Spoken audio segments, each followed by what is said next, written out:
ঢোকে পানি খাওয়া সুন্নাত, প্রত্যেক ঢোক নিঃশ্বাস বাইরে ফেলা সুন্নাত। এখন আপনি বলেন তো এটার দ্বারা পানি খাওয়া আদায় হবে না? হবে কিনা বলেন না? তো দুনিয়া আদায় হইল, আখিরাতে সুন্নতের নেকি পাওয়া গেল। বাম পাও দিয়া বাথরুমে যাওয়া সুন্নাত, ডান পাও দিয়ে বের হওয়া সুন্নাত, ঢুকতে সময় দোয়া পড়া সুন্নাত, বের হয়ে দোয়া পড়া কি সুন্নাত, তিনটা টয়লেট পেপার ঢিলা ব্যবহার করা সুন্নাত। এখন এটার দ্বারা পেশাব পায়খানা আদায় হবে না? আখিরাতের নেকিও মিলে যাবে।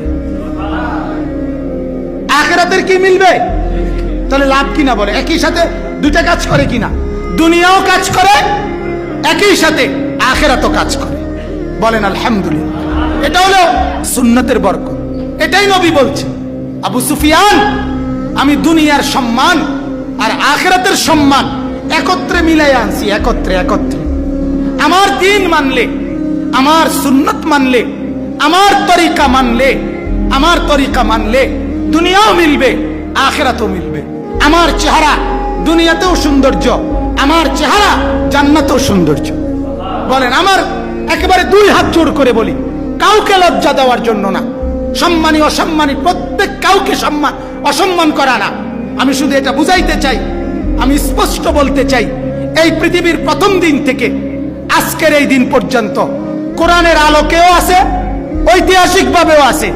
আপনি হিসাব মিলান, তাইলে আপনি গুগল সার্চ দেন, আপনি ইন্টারনেট আরো খোঁজেন, আপনি পৃথিবীতে এরকম একটা ডকুমেন্ট দেখান।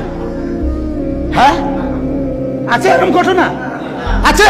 কিন্তু কিন্তু দাড়িওয়ালা যুবক ইউসুফ আলাইহিস সালাম, কি নাম, তাকে দেখে 40 জন সুন্দরী মহিলাদের, মহিলা কোন দেড়বুড়িয়া মহিলা না, দেন্দা মেন্দা বেডিত না, একেবারে রাজবংশের মেয়েরা, মন্ত্রী পরিষদের কি স্ত্রীরা, শ্রেষ্ঠ মহিলা, ওই শ্রেষ্ঠ ঘরানার মহিলারা দেখে যুবককে হাতের আঙ্গুল কেটে ফেলছে।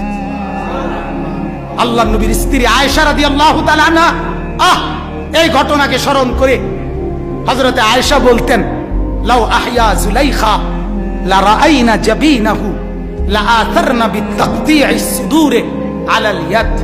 আয়েশা রাদিয়াল্লাহু তাআলা আনহা বলতেন, ও দুনিয়ার মানুষ, তোমরা তো শুনেছ ইউসুফকে দেখে জুলাইখা এবং ওই 40 জন নারীর ঘটনা, যেই 40 জন নারী ইউসুফকে দেখে হাতের আঙ্গুল কেটে ফেলছিল।